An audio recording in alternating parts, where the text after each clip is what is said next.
Usai Ridwan Kamil resmi diusung Kim sebagai calon gubernur Jakarta, belakangan muncul sejumlah spanduk putra bungsu Presiden RI Joko Widodo Kaisang Pangarep di sejumlah titik di jalanan utama Jakarta. Maraknya spanduk Kaisang yang tiba-tiba ini memperkuat spekulasi Kaisang akan maju di Pilgub Jakarta. Spanduk bertuliskan Kaisang 2024-2029 bertebaran di sejumlah titik jalan raya di Jakarta sejak Jumat pagi.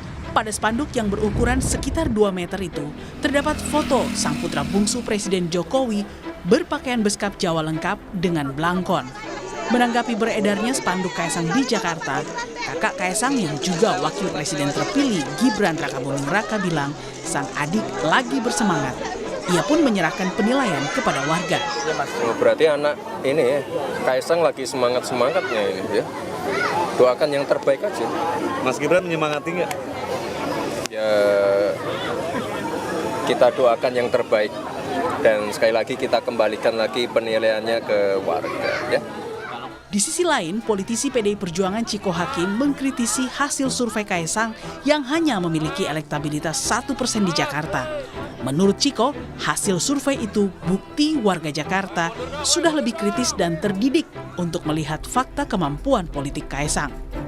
Apabila pun Kaisang bisa maju, kita mengetahui hasil survei yang terakhir digelar oleh berbagai lembaga survei, termasuk survei Litbang Kompas, bahwa Kaisang hanya mendapatkan 1% preferensi dari masyarakat Jakarta, yang memang kita ketahui itu sesuatu hal yang wajar karena masyarakat Jakarta umumnya lebih terdidik daripada masyarakat di daerah lain dan juga sikapnya yang kritis dan juga banyak hal yang dipikirkan, bukan hanya sekedar bantuan sosial, tetapi juga hal-hal yang terkait dengan kehidupan keseharian seperti macet, seperti juga hunian yang layak, lapangan pekerjaan, dan hal-hal yang lebih substantif sebagai warga dari sebuah kota yang cukup besar. Sebelum memunculkan baliho, Kaisang sudah bergerilya ketiga parpol di luar Kim. Tercatat, Kaisang sudah menemui Ketua Umum PKB Muhaimin Iskandar, Ketum Nasdem Surya Paloh, bahkan jauh sebelumnya Kaisang sudah mendatangi markas DPP PKS. Tim Liputan, Kompas TV. Maraknya pemasangan spanduk Kaisang di titik-titik strategis di Jakarta menurut pengamat sebagai strategi Kaisang mendongkrak elektabilitasnya yang masih rendah di Jakarta. Selain itu, memilih pemasangan spanduk di Jakarta merupakan sinyal kuat Kaisang berminat maju di Pilkada Jakarta. Mengapa Mas Kaisang menyebar baliho di titik-titik di Jakarta? Tentu tidak lepas dari upaya untuk mendongkrak popularitas dan elektabilitas Mas Kaisang yang dari hasil survei masih memiliki elektabilitas rendah. Karena itu mau tidak mau, Mas Kaisang harus masif melakukan sosialisasi di Jakarta, termasuk dengan memasang baliho-baliho. Pemasangan baliho Mas Kaisang di Jakarta ini bisa dibaca Mas Kaisang memiliki keinginan untuk maju dalam bursa Pilkada DKI Jakarta, karena tidak mungkin jika tidak maju dalam Pilkada Jakarta atau tidak memiliki keinginan di Jakarta maju dalam Pilkada Jakarta memasang baliho. Motif di balik kemunculan spanduk-spanduk Kaisang di Jakarta ini kami bahas bersama dengan para narasumber. Bergabung saat ini politisi PSI Sheryl Tanzil dan Direktur Lingkar Madani Ray Rangkuti. Selamat sore semuanya, apa kabar? Sore. Terima kasih semuanya sudah hadir dalam diskusi kami kali ini. Bung Ray, saya mulai ke Anda dulu. Spanduk Kaisang ini muncul jarak waktunya tak berapa lama dengan pengusungan nama Ridwan Kamil untuk maju ke Pilgub Jakarta oleh Kim. Menurut Anda, apakah ini secara komunikasi politik sebagai bentuk penegasan sikap, hanya cek ombak atau ada maksud lain? Ya udah nggak bisa. Menurut saya sudah hampir sulit dibantah bahwa Kaisang itu dipromosikan untuk jadi calon wakil gubernurnya Ridwan Kamil gitu. Dan memang begitulah skenario awalnya kan. Ridwan Kamil itu dikehendaki di Jakarta salah satunya karena hendak menggandeng Kaisang. Sebab kalau Kaisang itu dipasangkan dengan nama lain selain Ridwan Kamil, makin anjlok gitu. Nah oleh karena itulah harus dicari pasangan yang relatif tinggi suaranya Ya meskipun tinggi-tinggi amat kalau di Jakarta itu ya, yaitu Ridwan Kamil. Nah sebelumnya ini kan masih ada gejolak-gejolak. Misalnya Golkar meskipun sudah mengatakan OTW ke Jakarta, tapi juga mengatakan Yusuf Hamka sebagai calon mereka dan kader mereka di Jakarta. Gitu. Artinya di dalam itu masih terjadi perbincangan yang cukup serius. Apakah RK akan tetap dibawa ke Jakarta atau tidak gitu. Sampai kemudian seperti kita ketahui seminggu yang lalu, ya dan tepatnya ya kemarin RK sendiri sudah menyebut bahwa ia siap berlaga di Jakarta. Seiring dengan RK menyebut siap berlaga itu, maka muncullah spanduk-spanduk Kaisang itu, gitu ya. Nah, oleh karena itulah menurut saya tidak ada yang bisa ditafsirkan kecuali bahwa RK itu akan dipasangkan dengan Kaisang di Jakarta. Oke, tapi kalau Anda membacanya dengan pola memasang spanduk dan disebar di beberapa titik dengan konteks berada di wilayah Jakarta, apakah ini langkah komunikasi yang tepat di bagian awal begitu? Kalau lihat di pola spanduknya sih menurut saya enggak ya. Karena itu terlalu kuno ya untuk warga Jakarta pola dan model yang seperti itu. Nah, dan menurut saya objek yang mereka target juga adalah objek yang justru kritis terhadap Kaisang gitu ya. Nah oleh karena itu mungkin pola-pola seperti itu akan efektif misalnya di gang-gang dia di Jakarta gitu ya. Atau di tempat-tempat memang secara ekonomi dengan pendidikan itu nggak terlalu tinggi gitu. Tapi kalau pola-pola yang mereka pakai sekarang di jembatan-jembatan, di jalan-jalan utama gitu ya. Ya saya kira itu pola yang terlalu kuno untuk warga Jakarta gitu. Oke, Mbak Sheryl, sejauh pemahaman Anda ini siapa yang mengkoordinir pemasangan spanduk Ketua Umum sampai bersebar cukup banyak belakangan ini di Jakarta? Ya, terima kasih ya. Kami diberi kesempatan untuk menjelaskan. Satu, kalau kita lihat spanduknya itu tidak ada logo PSI. Jadi memang bukan dari PSI yang mengeluarkan spanduk-spanduk itu. Dan kita lihat Kaisang 2024 tadi itu ya, 2024-2029. Ini kan hanya nama saja ya. Saya rasa ini memang justru menarget orang yang kritis. Karena tidak memasang lagi wajah atau foto. Karena kita tahu orang Indonesia itu konon katanya senang melihat visual gambar daripada membaca. Hanya sekedar kata-kata. Jadi saya lihat ini justru desainernya ini sepertinya menarget orang kritis atau percaya bahwa pemilih di DKI itu kritis dan senang membaca gitu. Jadi ini kembali saya tegaskan ini bukan dari PSI spanduk-spanduk ini, tapi ini menunjukkan memang ada gerakan dari akar rumput, ada kelompok-kelompok atau komunitas yang memang menginginkan Mas Kaisang ini untuk maju berlaga. Karena memang sudah sekitar 2-3 bulan ini banyak sekali yang seakan-akan terus menanyakan Mas Kaisang ini mau maju nggak? Yang jelas kalau memang masyarakat menginginkan Mas Kaisang ini akan siap berlaga untuk pilkada. Tapi di sisi lain, setahu kami nih, istrinya kan baru diterima untuk melanjutkan master degree di Amerika ya. Dan Mas Kaisang dalam waktu dekat nih akan mendampingi istri. Jadi terkait pilkada ini kita belum sampai pada titik titik keputusan akhir, semua masih cair. Tapi seperti tadi Mas Gibran katakan, semua itu tergantung masyarakat. Dan kalau tadi misalnya Mas Ciko Hakim dari PDIP mengatakan bahwa ya surveinya cuma 1%, mungkin saya bisa mengutip juga survei dari Indikator.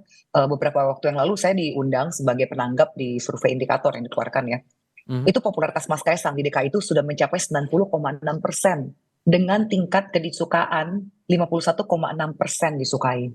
Nah ini aja Mas Kaisang belum kampanye apa-apa, belum kampanye sama sekali loh.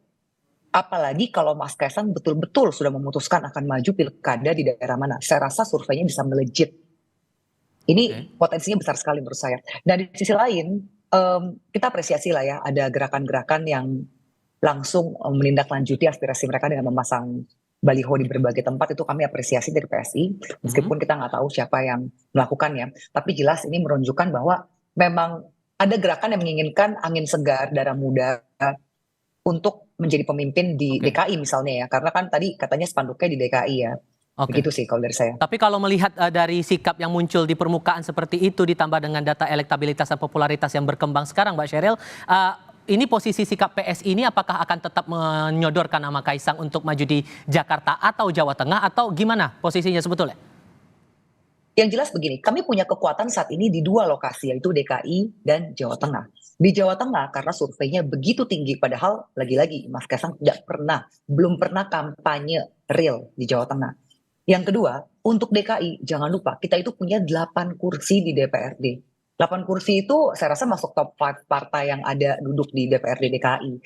Dengan 8 kursi, saya rasa sangat pantas jika PSI ikut serta meramaikan Pilkada DKI dan menyorongkan kadernya sendiri untuk jadi calon. Dan Pertimbangan kami rasa kuatnya di Jakarta atau Jawa Tengah menurut Anda? kader terbaik kami itu adalah Mas Kaisang kalau akan maju. Bagaimana? Pertimbangan tadi kan terkuatnya saya di Jakarta atau katakan, Jateng? kita punya sekarang 2 kekuatan di DKI dan Jawa Tengah. Jadi ya kita lihat saja lah Mas ini, karena sampai saat ini kan memang di 2 tempat ini grassroots-nya terus meminta PSI untuk memajukan Mas Kaisang ya. Oke, Bung Rey, kalau kita tarik lagi ke belakang momen Pilpres waktu itu Kaisang juga, nama Gibran Rakabuming Raka awalnya tidak dijagokan begitu, tapi belakangan muncul namanya untuk diusung dan akhirnya menang. Apakah Anda menangkap polanya ini juga akan sama terhadap Kaisang di Pilkada kali ini? Makanya sebetulnya nggak terlalu penting lihat angka-angka itu. Mau elektabilitasnya 1%, 2%, 3%, 5%, ya kan seperti Cheryl tadi mengatakan kami punya kekuatan di Jawa Tengah dan di Jakarta, nggak terlalu penting.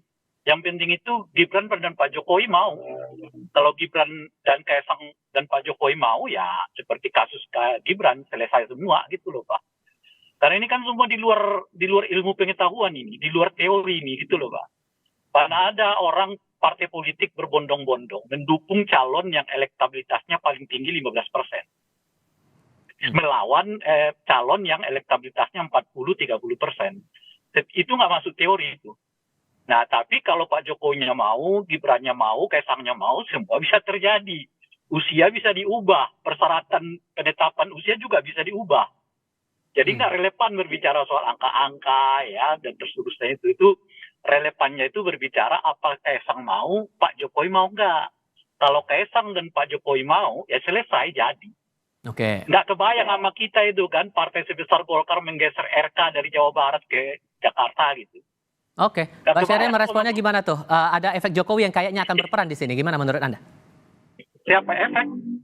Mbak Sheryl? Ya kalau efek Jokowi memang harus diakui karena itu presiden yang sudah mau di masa akhirnya saja masih 75% lebih kan ke tingkat kedisukaan oleh masyarakat atas kinerjanya begitu. Jadi ya saya rasa sangat wajar ya jika parpol-parpol pun melirik gitu kira-kira Pak Jokowi ini favornya kemana. Tapi tentunya partai politik itu tidak gegabah.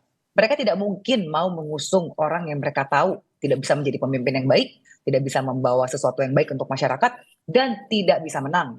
Jadi saya rasa siapapun juga bebas berspekulasi, bebas membuat teori-teori.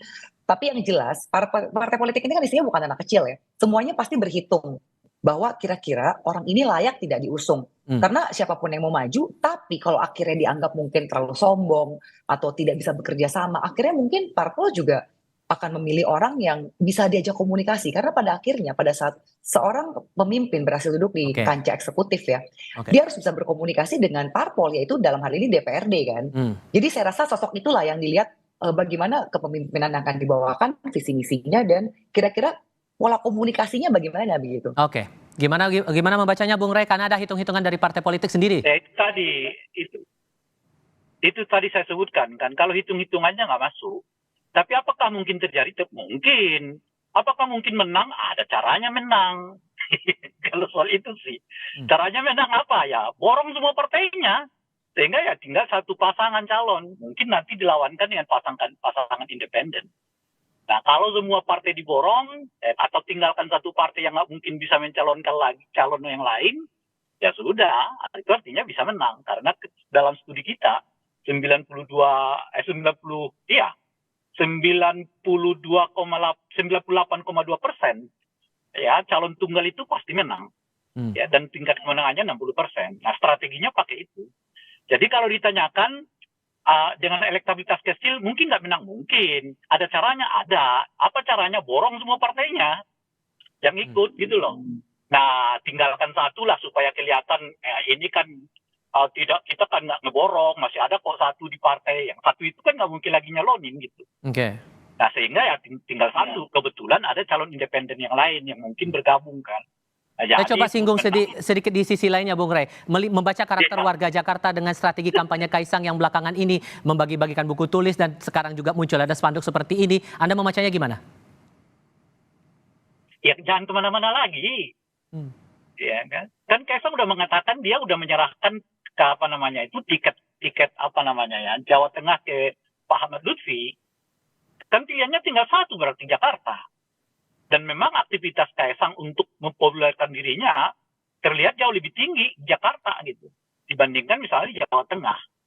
Kalau mau nyari menangnya, mestinya ya nyarinya di Jawa Tengah, bukan di Jakarta. Kalau untuk karakter Lalu warga kenapa kita disesuaikan dengan masuk di itu Jakarta? gimana? Kenapa?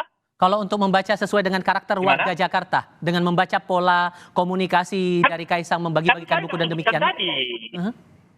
Kan saya sudah sebutkan tadi, makanya bukan itu ininya, yang utamanya itu borong semua partainya gitu loh. Oke. Tinggalkan satu di luar. Yang satu itu kemungkinan nggak bisa mencalonkan dan tentu saja karena ada calon independen mungkin akan lolos, maka tidak ada nggak ada calon tunggal versus kota kosong. Nah, cuma calon independen ini kan sulit juga menurut saya mungkin dipilih orang karena nggak akan masif partai-partai yang akan mendukung Kaisang dan sebagainya. Dan oleh karena itu ya pilihan yang tersedia sebenarnya hanya Ridwan Kamil dan Kaisang. Kalau begitu modelnya ya menang. Oke. Jadi ini nggak lagi pakai teori umum, teori yang lain lagi nih. Singkat saja Mbak Sheryl, jadi kalau sudah muncul semangat seperti ini, dukungan-dukungan dari pihak luar begini, apakah nama Kaisang akan dipasangkan nanti dengan Kang Ridwan Kamil yang digadang-gadang akan didorong Kim begitu di Jakarta? Singkat saja. Mas Kaisang kan sudah menyatakan dia siap jika harus maju pilkada, tapi kembali ke masyarakat dan partai-partai. Oke, Mbak Sheryl Tanzil, terima kasih. Bung Ray Rangkuti, terima kasih banyak sudah hadir di diskusi kami. Selamat sore semuanya. Ya. Sore.